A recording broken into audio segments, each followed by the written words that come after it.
أعوذ بالله من الشيطان الرجيم. بسم الله الرحمن الرحيم. إن إبراهيم كان أمة قانتا لله حنيفا ولم يك من المشركين شاكرا لأنعمه اجتباه وهداه إلى صراط مستقيم وآتيناه في الدنيا حسنة وإنه في الآخرة لمن الصالحين.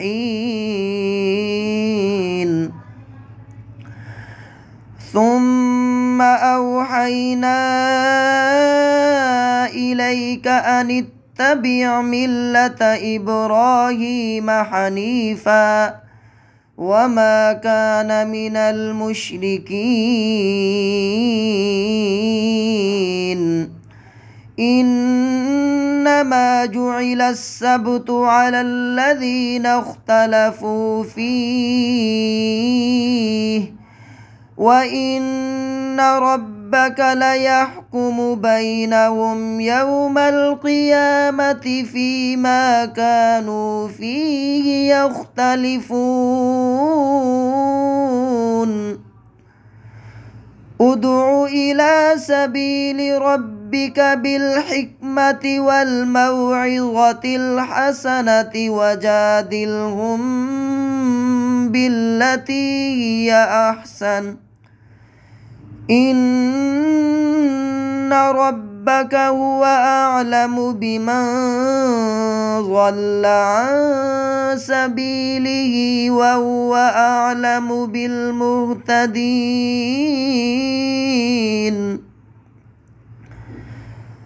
وإن عاقبتم فعاقبوا بمثل ما عوقبتم به ولئن صبرتم لهو خير للصابرين. واصبر وما صبرك إلا بالله ولا تحزن عليهم ولا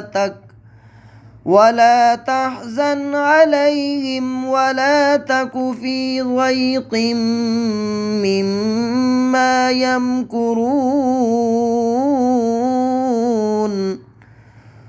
إن الله مع الذين اتقوا والذين هم محسنون.